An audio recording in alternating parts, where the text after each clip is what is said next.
Mi nombre es Emiliano Andino, soy el presidente de la Fundación Lyndon LaRouche de la República Argentina y bueno, obviamente ante todo le damos las gracias por venir a escuchar nuestra propuesta. El nombre de nuestra organización lo evidencia, somos la expresión argentina de un movimiento político y científico internacional que trabaja con Lyndon LaRouche, es un economista físico del área de estudio de la economía física, es estadounidense. Y el objetivo central de nuestro movimiento a lo largo del tiempo es establecer un nuevo sistema de economía para las naciones del mundo y impulsar un renacimiento cultural y científico y obviamente para eso damos una pelea permanente contra todo lo que tiene que ver con el sistema imperial en cualquiera y en todas sus expresiones. En torno a lo que es economía física, nosotros siempre estamos impulsando estas ideas, creando informes, estudios, investigaciones, descubrimientos también y el eje central de abrir debate para desarrollar cada vez más todas estas propuestas, ideas que obviamente sabemos que benefician al mundo. Lo que hoy proponemos es un proyecto para Argentina que está como condicionado, impulsado por una serie de condiciones que nos obligan a vincularlos a este programa de cooperación científica. Y son condiciones que yo las divido en dos aspectos, unas negativas y otras positivas. En las negativas yo lo concentro en tres, que es una escalación en despliegues nucleares, sin una guerra general, también una crisis mundial del sistema económico y condiciones astrofísicas empeorando por una cuestión astrofísica, no por culpa nuestra, y eso genera toda una situación negativa que nos presiona.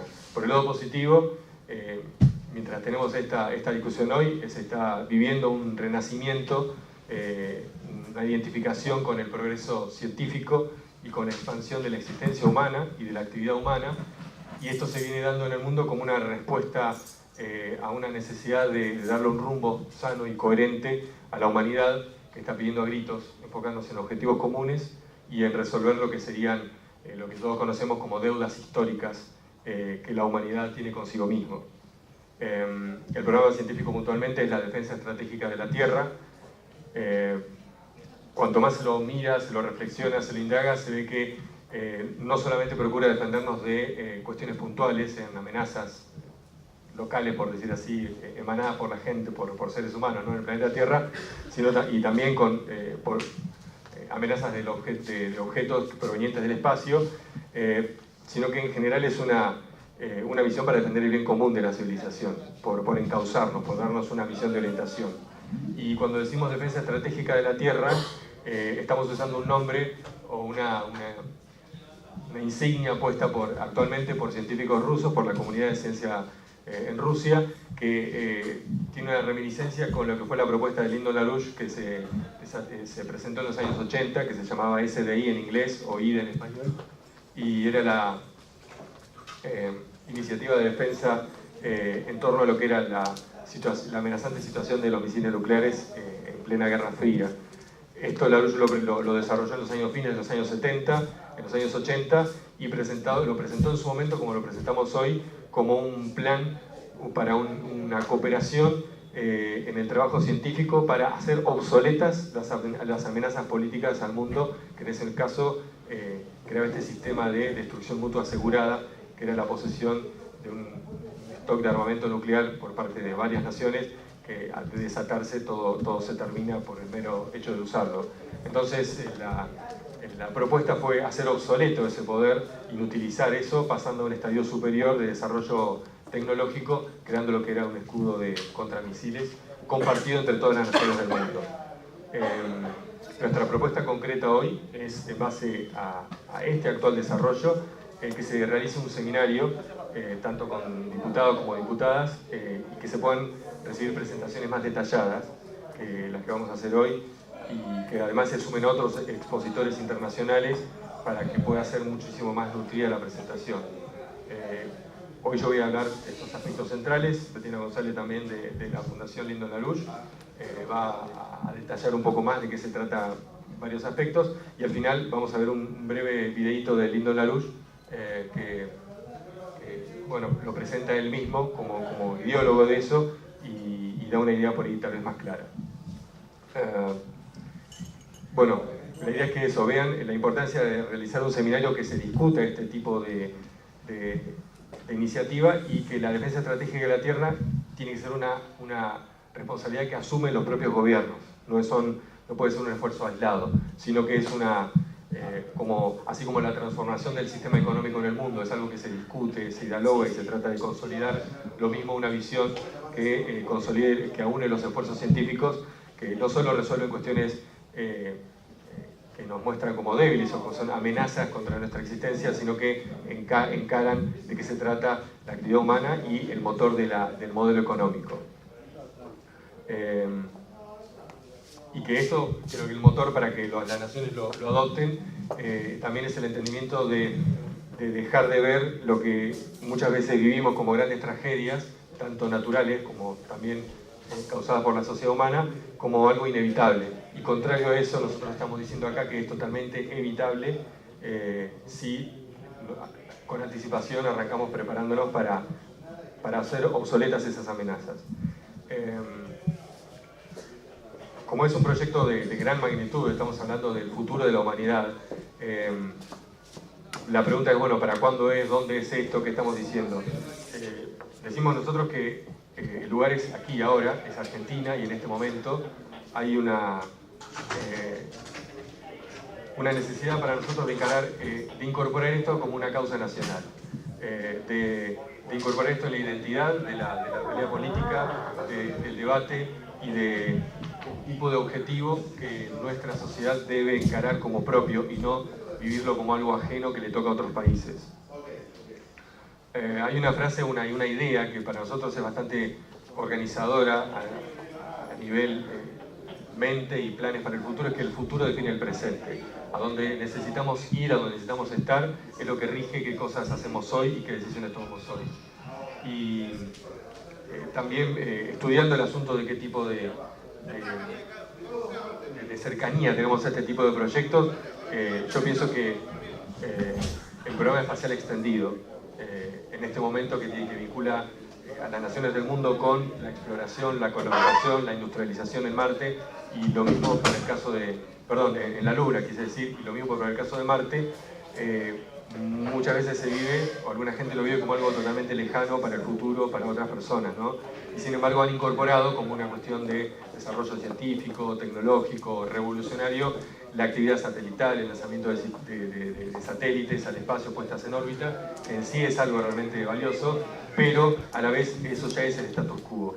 Lo que en su momento nos dio a los vanguardistas de la exploración espacial, y que luego permitieron la generación de un programa espacial mundial, fue aventurarse en el futuro, operar a un nivel vanguardista cuando no tenían absolutamente ningún tipo de respaldo. Y por eso quiero distanciar la idea de ver como asequible la mera exploración satelital, estudio geofísico, y pasar ya a adoptar como, bueno, qué cosas tendremos que hacer para de cada 20 años realmente la humanidad poder haber industrializado la Luna y colonizado Marte, que obviamente los plazos son discutibles, pero entender que ese es el plan sensato y asequible para una humanidad que necesita plantearse cosas a largo plazo para resolver la problemática actual. Quiero mencionar yo una personalidad que debe ser también es un patrimonio nacional argentino, que es Teófilo Tabanera, que es el padre del programa espacial argentino, quien, siendo ingeniero de YPF, cuando él tenía 20 años de edad, en los años 30 o 40, ya en los años 30, creó la corriente del estudio de la exploración espacial en Argentina, que luego, gracias a él, y él mismo fue el fundador de la actual CONAE, creo que en ese momento tenía otro nombre, pero hoy la CONAE es fruto de todo su esfuerzo y de crear una corriente de estudio en Argentina que estuvo en ese momento a la vanguardia con los otros pensadores en el mundo, como von Braun en cohetería, Graf Ericke, y toda la gente que veía el espacio del sistema solar como nuestra zona de acción, como nuestro propio barrio en el cual la humanidad en el siglo XX hacia el siglo XXI tenía que actuar de manera intensa y no verlo como algo ajeno a nuestra actividad social y económica. Entonces quiero vincular esa identidad adelantada, que es lo que permite luego tener un ahora, un hoy aceptable o con condiciones que se hacen realmente imprescindibles. Como efecto de ese esfuerzo y de esa visión a futuro, hoy tenemos el SAC-D en órbita, que dirige el programa de Baroto, y también Argentina está participando en el IGMAS, que es un proyecto muy interesante, que yo lo señalo como vanguardista a nivel conceptual. Es un sistema de cooperación de información donde en el mundo entero se han ya unido 23 naciones, entre ellas Argentina, para compartir toda la información que todos los sistemas satelitales están generando para poder reprocesarla y redistribuirla en el mundo entero. Eso es algo que por ahí antes en los programas espaciales no existía, la idea de la o sea, el compartir entre naciones toda una información, incluso con naciones que no tienen poder científico, no tienen poder de lanzamiento, de construcción de satélites, pero sin embargo igual lo necesitan, y a la vez muchas veces coincide las naciones que más tragedias naturales viven, muchas veces son las que carecen de esta información. Entonces es también una propuesta que a nivel político aúna esfuerzos e incorpora a todas las naciones, alejándolas de la marginación política mundial e incorporándolas a un programa común.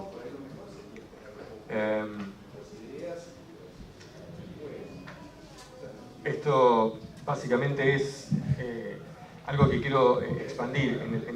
Nosotros por una cuestión de urgencia estamos hablando de defensa estratégica de la Tierra, pero siempre quiero que, aunque está ahí bien incluido, presentarlo como una misión masiva para la humanidad. Redirigir la cultura hacia la producción, el progreso, la industria, la ciencia como el eje de la cultura, trascender el momento histórico que uno vive para dedicar la vida de cualquier trabajador, pensador, político, empresario, etc., a la posteridad.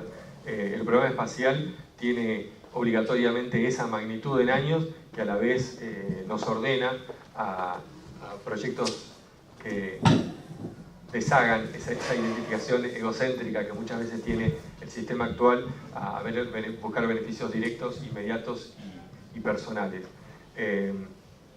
Tenemos situaciones de hambre en el mundo, de subdesarrollo, de cataclismos evitables que no se evitan, de guerra tradicional, de guerra nuclear, que es lo que estamos también mencionando, y me importa hacer mención el estado cultural que obviamente es necesario que tenga un pueblo como para poder encarar un proyecto que sea así de grande, que trascienda su existencia, que trascienda a veces aparentemente su capacidad económica. El dato económico que muchas veces se usa, vale la pena recordarlo, que en el programa Apolo que lanzó Kennedy, de cada dólar invertido se recuperan 10 o 15. Ese es el efecto de la economía real, de la economía física, que otros miden y que obviamente nosotros entendemos también. Y dos cosas para terminar mi parte, es que Argentina, bueno, ya les dije, es uno de los 23 países que participan en este proyecto IGMAS, y que por lo tanto necesitamos que Argentina también participe del proyecto de defensa estratégica de la Tierra que impulsa Rusia, como impulsó el IGMAS, pero simplemente que pertenece tal vez a otra escala, es más aventurado, es a largo plazo. Así que bueno, eso es mi parte, y ahora me queda a vos. Hola, ¿qué tal? Bueno, yo voy a enfocarme, voy a tratar de ser lo más breve posible porque es bastante el contenido que traté de resumir. Voy a enfocarme en la defensa estratégica de la Tierra, en la cual forman parte diferentes propuestas. Una de ellas es, por ejemplo, lo que ya mencionó Emiliano, el programa de IGMAS, el sistema de monitoreo satelital entre naciones. Y esta misión surge en el 2009, donde Anatoly Perminov, que en ese momento era el director de la Agencia Espacial Rusa de Roscosmos, él y otros científicos en Rusia plantean que se debe llevar a cabo una colaboración científica entre las naciones del mundo en torno a resolver dos problemas centrales de la Tierra y de la humanidad. Uno es defender a la Tierra de las amenazas externas, tales como asteroides y cometas, que es el aspecto que voy a desarrollar más adelante en torno a la economía física. Y el otro es el de defender a la humanidad de las catástrofes naturales que suceden en la Tierra, tales como huracanes, tsunamis, terremotos, erupciones volcánicas, pero también la detección de las pandemias y la expansión de las pandemias. En todo este concepto de la defensa estratégica de la Tierra, del cual ICMAS es una parte, el punto central es la detección y la alerta temprana de estas amenazas. Y por lo tanto eso significa un rol del hombre en el espacio muy crucial. Para eso voy a dar algunos ejemplos de casos que sucedieron recientemente, de catástrofes naturales. Por ejemplo, tenemos el terremoto de 9 grados en Japón, el tsunami que causó pérdidas y muertes, el terremoto en Haití de 7 grados con un saldo de muertos y también el terremoto en Italia, la erupción volcánica en Puyehue, en Chile. Estos son simplemente algunos ejemplos, pero lo más importante es que con este tipo de sistema de defensa estratégica de la Tierra, de lo que estamos hablando es de alerta temprana. Este tipo de catástrofes se pueden prever no con días, sino estamos hablando de meses y hasta años de anticipación. También hay un aspecto más grande respecto a este tipo de catástrofes y sus causas, que es el eje del por qué requerimos este sistema de defensa y que se requieren tecnologías superiores a aquellas con las que contamos hoy. Este es un video de una erupción solar que de clase X1 se clasifican en A, B, C, M, X son las mayores. Esto sucedió el 23 de octubre, o sea, hace pocos días. Por suerte la eyección coronal no estaba dirigida hacia la Tierra, así que no fue tan fuerte el impacto, pero sin embargo sí llegó a la magnetosfera de la Tierra, causó auroras boreales anormales, y bueno, seguramente se habrán percatado, los que usan el GPS también tuvo un efecto sobre eso, y sobre los sistemas de satélites en la Tierra. Ese es el efecto es un aspecto extra que también cubre el proceso, o la propuesta, mejor dicho, de la defensa estratégica de la Tierra, que tenemos que tener en cuenta las causas solares y galácticas de lo que sucede en la Tierra. O sea, existe una correlación entre los ciclos de traslación de nuestro sistema solar dentro de nuestra galaxia, la Vía Láctea, y por ende también existe una relación entre eso y la mayor o menor incidencia de rayos cósmicos en la Tierra. También eso tiene una correlación con la actividad volcánica en la Tierra, con los efectos que esto tiene en los aumentos y la disminución de esa actividad, los cambios que genera en el clima terrestre y en la relación con la actividad del Sol misma. También hay un aspecto que es el de la biodiversidad en la Tierra, es decir, las fluctuaciones en las cantidades de especies o de población en cada especie y esa fluctuación en torno a estos ciclos que afectan a la Tierra. Todo esto está íntimamente relacionado. Son temas de los que tenemos más información, contamos con más información y documentales sobre estas cuestiones, que no las vamos a tratar ahora, sino puede ser en el futuro.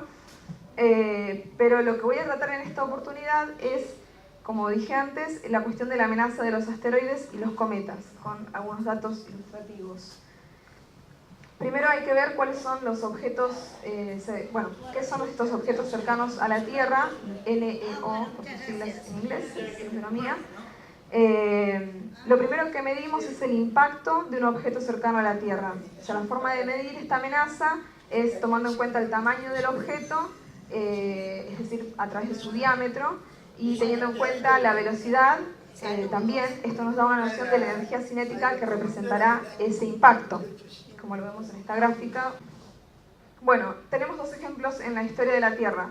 De la península de Yucatán, es un caso de impacto de un asteroide de 1 kilómetro de diámetro en la zona de la península de Yucatán, que de acuerdo a las investigaciones actuales es el que causó, en teoría, la desaparición de los dinosaurios.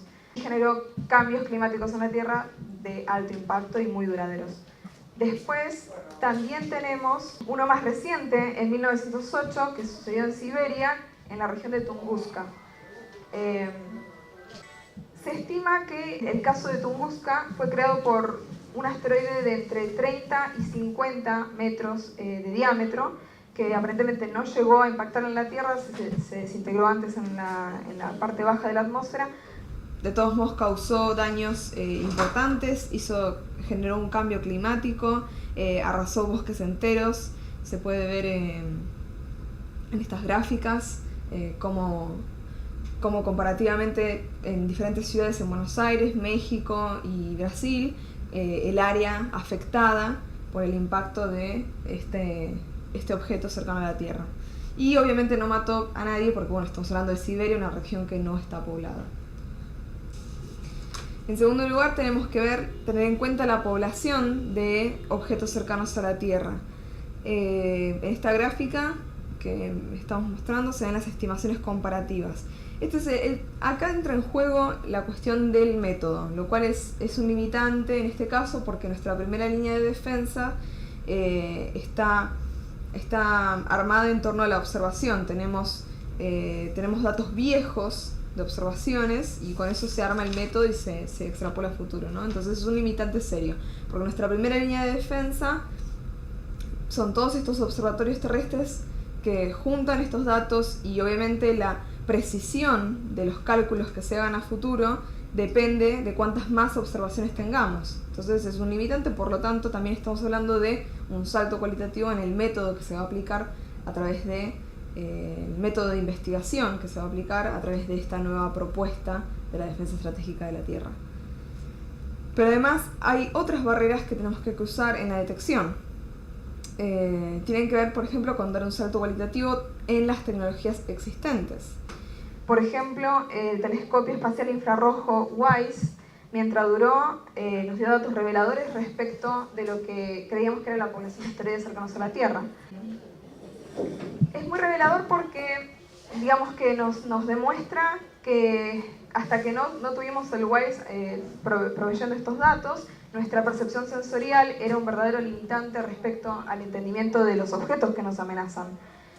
Por ejemplo, hay una gráfica donde consideramos el tamaño, que es esta.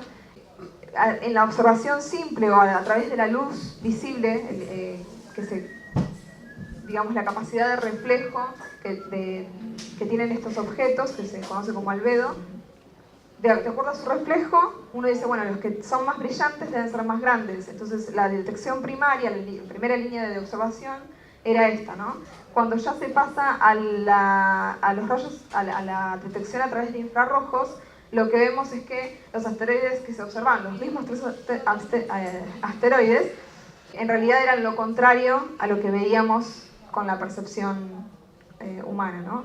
Es decir, era el tamaño opuesto a lo que la intensidad de brillo nos daba por el método convencional. Entonces realmente es un limitante muy grande y eso fue un salto cualitativo para esta misión. Hoy día la propuesta es que se construyan más telescopios espaciales de este tipo, pero con lentes más grandes, de entre 30, 50 y hasta 70 metros de diámetro, en comparación con lo que es un ser humano, con lo que fue el telescopio Hubble y con el telescopio James Webb, que se lo he propuesto, y bueno, y los que siguen. Pasando a los sistemas actuales de defensa. Bueno, en este sentido tenemos que considerar que para desviar los asteroides y los cometas se necesita pensar en una función simple que es tamaño y tiempo. La idea es que si alteramos la velocidad del objeto con suficiente tiempo antes, eso puede modificar la trayectoria de su órbita y evitar el impacto. Por ejemplo, si enviamos una nave de 10 kilos para que colisione con una roca de 10 metros, el tiempo necesario para que la desviación sea efectiva sería solo meses, algunos meses. Esa es la relación. Pero si la roca tiene un diámetro de 100 metros, entonces necesitamos 100 años. Por eso hay además varias opciones para desviar las rocas, que es lo que voy a tratar de detallar de manera breve. Por ejemplo, tractor de gravedad. Se coloca una nave espacial cerca del objeto causando una atracción gravitacional que causa un pequeño empuje gravitatorio sobre la roca, desviándola con el tiempo. El propulsor. Se fija un propulsor al asteroide que genera un impulso continuo que cambia lentamente la órbita. Es un gran desafío lograr que aterrice en el asteroide, primero, porque se sabe que además los asteroides están girando. Y a la vez, esto tiene otro problema, que es cómo hacer que el impulso sea en una sola dirección, ¿no? Ya que están girando. El otro método es la ablación láser. Es disparar un láser de alta potencia, pulsado o continuo, que convierte la superficie del asteroide en plasma o en un gas, y esto genera un efecto de impulsor que va a mover lentamente al asteroide, desviándolo. El desafío en este caso es poder lanzar un rayo a larga distancia con precisión o lograr reducir el tamaño de estos aparatos de láser para poder ubicarlos cerca de los asteroides y desde ahí hacer el impacto. En cualquiera de los casos estamos hablando de un sistema que representa, como ya lo dijimos, un salto totalmente cualitativo en las tecnologías actuales. Otros métodos de baja densidad se los conoce, son métodos más lentos. Por ejemplo, hacen uso de la radiación solar, como la vela solar. Es una vela enorme que usa la presión de la radiación solar para alejar al asteroide. Otros métodos similares consisten en pintar al asteroide con una sustancia reflectante, con la cual rebota más luz solar y esto causa un empuje lento en el asteroide, o envolverlo en plástico reflectante.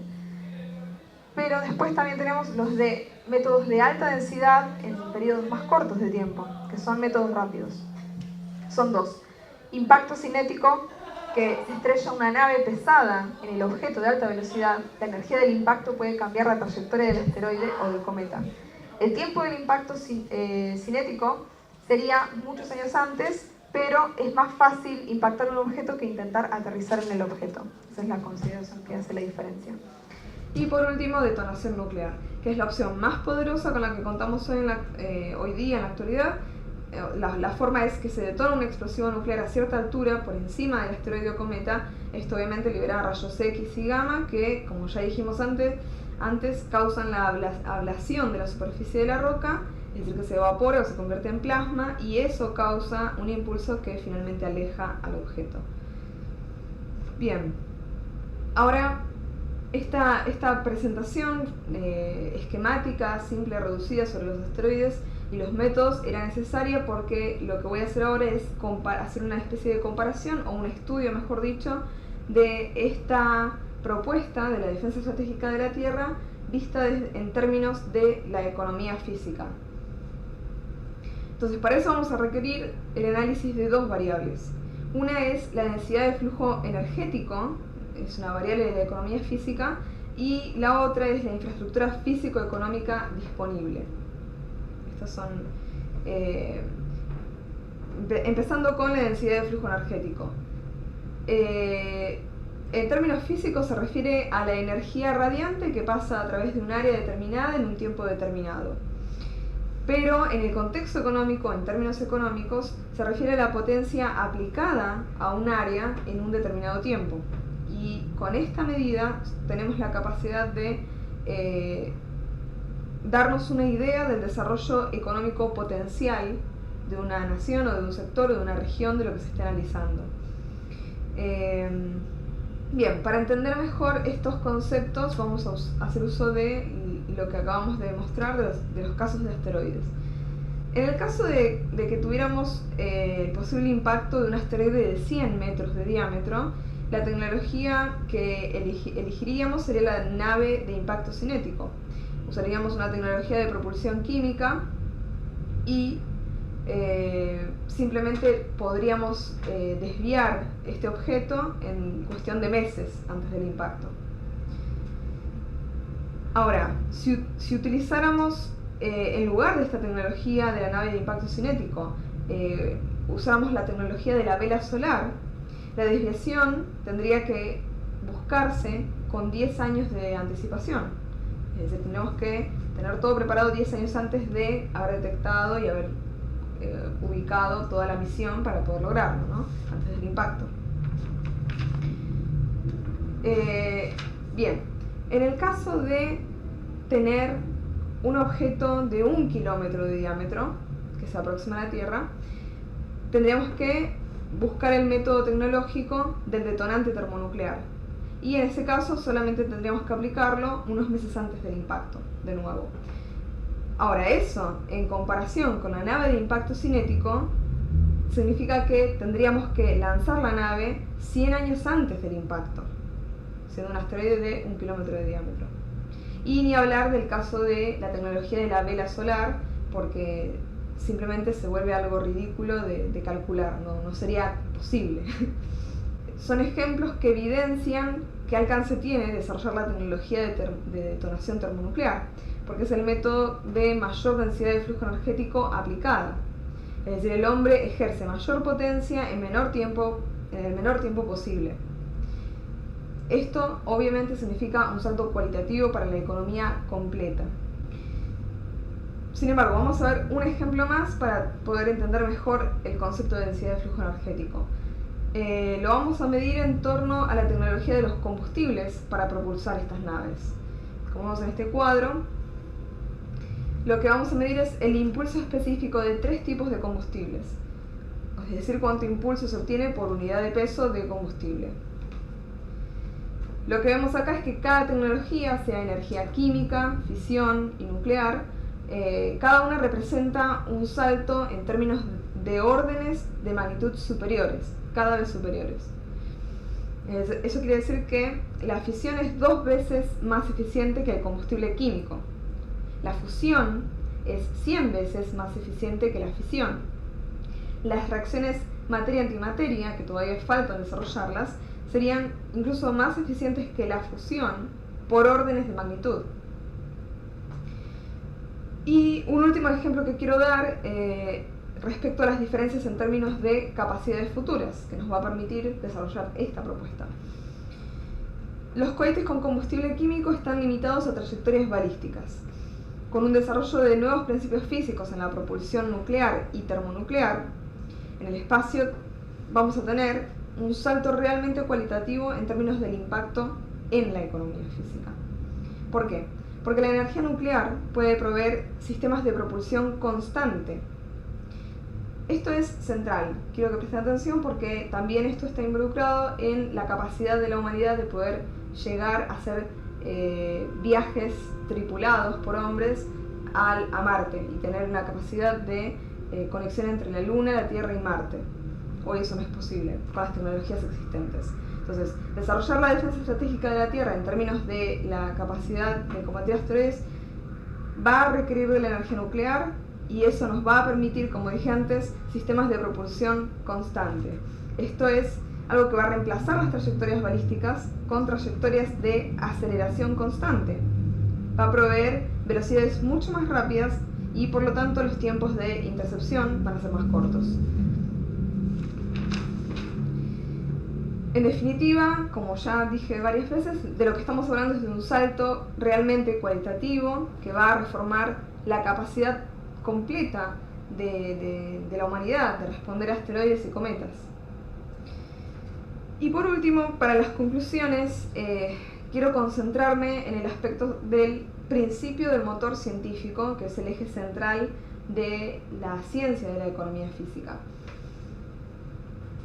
El sistema de la defensa estratégica de la Tierra va más allá de ser una política de defensa antimisiles. Es también un sistema de monitoreo del espacio, capaz de destruir cualquier objeto peligroso que se aproxime al planeta.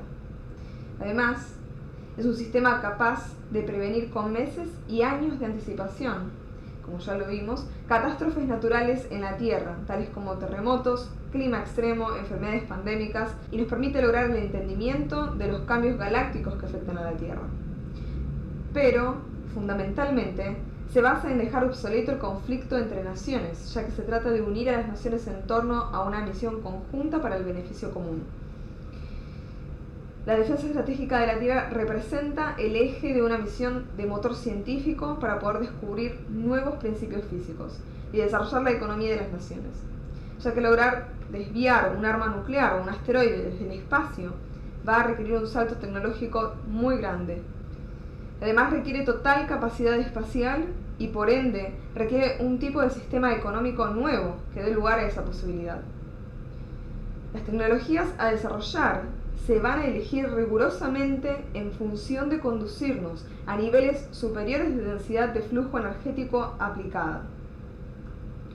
Por último, este proceso desata un aumento de los descubrimientos en diferentes partes del mundo y esto genera un aumento en la tasa de crecimiento total de la economía mundial.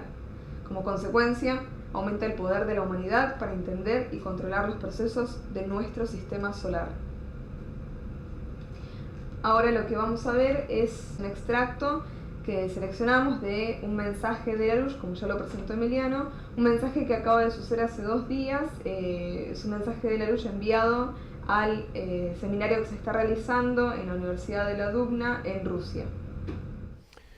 On the other side, presuming that we do what we have to do in order to prevent this war from ever actually occurring. The war is already on, could ignite this. But if that case, we face another problem. We face a food problem globally. We face economic problems which are relatively worse as threats to mankind than anything in recent centuries. And we're going to have to not only build up our economy or rebuild it, as we're trying to do in Russia now, but we're going to have to rebuild the world economy. We're going to have to build it on a new phase. Now, the new phase is, in a sense, is here. Presuming that we do not get into a thermonuclear war, the future of mankind will be dominated by an effort to protect Earth from being bombed virtually by asteroids, large objects in space. We know that there are many out there. We have very little knowledge of the identity of the most of those things. We have only a tiny fraction of these asteroids which we can identify presently. We have almost no capability yet of doing more than modest gestures of defense against a serious damage to the population of Earth and to Earth itself, and even possibly later on the line, even the extinction of mankind, as the extinction of living processes has occurred on the planet Earth at earlier times in Earth's history. So the great battle, the great war, the legitimate war, the necessary war that we're going to have to fight is going to be a war which saves and protects mankind's existence on the frontiers of Mars and between Mars orbit and Earth orbit. That will be a central feature of any sane government, any sane planet which comes safely out of the threat of thermonuclear war now. We've been on this as scientists, we've been on this actually since the end of the 1970s and the beginning of the 1980s, where the defense of Earth against satellites and various kinds of things was in progress. We've now, with the landing of this instrument on Mars, we have the beginning of a buildup of the kind of equipment on Mars which can interact reciprocally with observers on Earth, and we can, at the speed of light, therefore, be an exchange of operations between Mars and Earth, which will help us greatly to interfere with the threats from satellites in the volume of space in between the Mars orbit and the Earth orbit. All of this suggests that we are going to get out of the kind of sloppiness that we had in terms of the progress of science throughout the world. Science will have to take a great leap forward. That the postponement of science and the use of bad methods of economy, which stand in the way of science. In the United States has become collapsed. We have collapsed our productive capability. We have mass starvation in the United States, not only because of the bad policies of the current president and his predecessor, but because of natural conditions. We have moved our production, as into China, into poorer parts of the world where people are paid very little. We have in the United States, as happened in Russia, and has happened throughout most of Western and Central Europe. The ability to produce has been destroyed by the trends in policy over these recent, since the end of the 1980s. Actually earlier. So we're in a period where we have two essential visions. One is we have a horrible condition of economy in most of the planet for humanity as a whole. the death rate of humanity is now going to increase on the basis of the current trends, even without a thermonuclear war. We're going to have to reverse the trends in policy throughout Eurasia and the Americas to change the current policy, to go to high technology, to go to more emphasis on thermonuclear power as a power source, of high technology power source, which enables us to do the things we have to do and that we can do. So we've entered into a terrible period, but also a very promising period if we allow ourselves to recognize what fools we have been over so many decades so far. Now we face a great danger, a danger of virtual extinction of nations, a possible extinction of humanity itself through thermonuclear war. We have a world which cannot feed its population anymore under these conditions. Death is crawling like a wave throughout the planet. And therefore, at times like this, rather than complaining and worrying, which don't do any good, we have to come to a time where we reenact and revitalize science. We need a global science driver program to go into areas of development which are available to us, but which have not been used, which have not been promoted. We're going to have to go to degrees of technology we've never undertaken before. And that's our option. We have on the one side the worst possible threat, the worst possible possibility. On the other side, we have the challenge, and especially to younger people, younger scientists, who will respond successfully to the alternative, to the mobilization of mankind, away from all the nonsense that we've wasted our lives upon in so many ways. And we're going to have to science drive our programs, which take over not only the development of Earth as such, Earth territory. We're going to reopen the question of the moon as a place for building up the capability for going to Mars or sustaining Mars. We're going to be going to higher powers, thermonuclear fusion, controlled thermonuclear fusion, which can get us to from Earth or the moon to Mars within approximately a week. It'll maybe take a generation for us to achieve that kind of performance, but in the meantime we can be going in that direction. And therefore we have, I think, two things to consider. One, the threat of disaster, led by the threat of a thermonuclear war, which is now likely to occur unless prevented by almost miraculous means during the rest of this year into the beginning of next. And the push on this is the fact that the economies of Europe, for example, the economies of the Americas, especially North America, are collapsing at a rate which is unimaginable in previous times. So we're going to have to change those policies. We're going to have to reach up. The green policy will not survive, or else mankind will not survive. A green policy is impossible. Mankind cannot continue to exist successfully under a so-called green policy. High technology, high energy flux density, and very, very advanced physics. These are the things that are going to be required if the world is going to make it.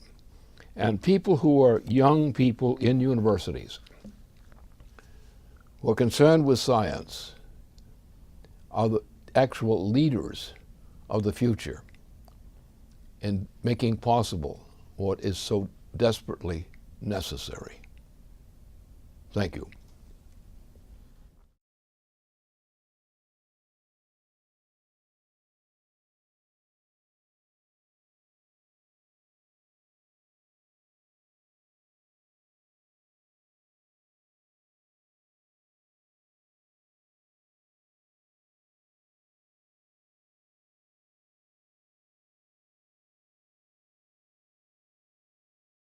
Mi nombre es Emiliano Andino, soy el presidente de la Fundación Lyndon LaRouche de la República Argentina y bueno, obviamente ante todo le damos las gracias por venir a escuchar nuestra propuesta. El nombre de nuestra organización lo evidencia, somos la expresión argentina de un movimiento político y científico internacional que trabaja con Lyndon LaRouche, es un economista físico del área de estudio de la economía física, es estadounidense. Y el objetivo central de nuestro movimiento a lo largo del tiempo es establecer un nuevo sistema de economía para las naciones del mundo y impulsar un renacimiento cultural y científico y obviamente para eso damos una pelea permanente contra todo lo que tiene que ver con el sistema imperial en cualquiera y en todas sus expresiones. En torno a lo que es economía física, nosotros siempre estamos impulsando estas ideas, creando informes, estudios, investigaciones, descubrimientos también y el eje central de abrir debate para desarrollar cada vez más todas estas propuestas e ideas que obviamente sabemos que benefician al mundo. Lo que hoy proponemos es un proyecto para Argentina que está como condicionado, impulsado por una serie de condiciones que nos obligan a vincularlos a este programa de cooperación científica. Y son condiciones que yo las divido en dos aspectos, a detallar un poco más de qué se trata varios aspectos, y al final vamos a ver un breve videíto de Lyndon LaRouche que lo presenta él mismo como ideólogo de eso y da una idea por ahí tal vez más clara. La idea es que eso, vean la importancia de realizar un seminario que se discuta este tipo de iniciativa y que la defensa estratégica de la tierra tiene que ser una responsabilidad que asumen los propios gobiernos. No puede ser un esfuerzo aislado, sino que es así como la transformación del sistema económico en el mundo es algo que se discute, se dialoga y se trata de consolidar, lo mismo una visión que consolide, que aúne los esfuerzos científicos, que no solo resuelven cuestiones que nos muestran como débiles o que son amenazas contra nuestra existencia, sino que encaran de qué se trata la actividad humana y el motor del modelo económico. Y que esto, creo que el motor para que las naciones lo adopten, también es el entendimiento de dejar de ver lo que muchas veces vivimos como grandes tragedias, tanto naturales como también causadas por la sociedad humana, como algo inevitable. Y contrario a eso, nosotros estamos diciendo acá que es totalmente evitable si con anticipación arrancamos preparándonos para hacer obsoletas esas amenazas. Como es un proyecto de gran magnitud, estamos hablando del futuro de la humanidad, la pregunta es, ¿para cuándo es? ¿Dónde es esto? ¿Qué estamos diciendo? Decimos nosotros que el lugar es aquí y ahora, es Argentina, y en este momento hay una necesidad para nosotros de incorporar esto como una causa nacional, de incorporar esto en la identidad de la realidad política, del debate y de un tipo de objetivo que nuestra sociedad debe encarar como propio y no vivirlo como algo ajeno que le toca a otros países. Hay una frase, una idea que para nosotros es bastante organizadora a nivel mente y planes para el futuro, es que el futuro define el presente. A donde necesitamos ir, a donde necesitamos estar, es lo que rige qué cosas hacemos hoy y qué decisiones tomamos hoy. Y también estudiando el asunto de qué tipo de cercanía tenemos a este tipo de proyectos, yo pienso que el programa espacial extendido, en este momento que vincula a las naciones del mundo con la exploración, la colaboración, la industrialización en Marte, y lo mismo para el caso en la Luna, quise decir, y lo mismo para el caso de Marte, muchas veces se vive, o alguna gente lo vive como algo totalmente lejano para el futuro, para otras personas, ¿no? Y sin embargo han incorporado como una cuestión de desarrollo científico, tecnológico, revolucionario, la actividad satelital, el lanzamiento de satélites al espacio, puestas en órbita, que en sí es algo realmente valioso, pero a la vez eso ya es el status quo. Lo que en su momento, por científicos rusos, por la comunidad de ciencia en Rusia, que tiene una reminiscencia con lo que fue la propuesta de Lyndon LaRouche que se presentó en los años 80, que se llamaba SDI en inglés o IDE en español, y era la iniciativa de defensa en torno a lo que era la la amenazante situación de los misiles nucleares en plena Guerra Fría. Esto LaRouche lo desarrolló en los años fines de los años 70, en los años 80, y lo presentó en su momento, como lo presentamos hoy, como un plan para una cooperación en el trabajo científico para hacer obsoletas las amenazas políticas al mundo, que en ese caso creaba este sistema de destrucción mutua asegurada, que era la posesión de un stock de armamento nuclear por parte de varias naciones, que al desatarse todo se termina por el mero hecho de usarlo. Entonces la propuesta fue hacer obsoleto ese poder, inutilizar eso, pasando a un estadio superior de desarrollo tecnológico, creando lo que era un escudo de contramisiles compartido entre todas las naciones del mundo. Nuestra propuesta concreta hoy es, en base a este actual desarrollo, que se realice un seminario, tanto con diputados como diputadas, y que se puedan recibir presentaciones más detalladas que las que vamos a hacer hoy, y que además se sumen otros expositores internacionales para que pueda ser muchísimo más nutrida la presentación. Hoy yo voy a hablar de estos aspectos centrales. Bettina González también de la Fundación Lyndon LaRouche va a unas negativas y otras positivas.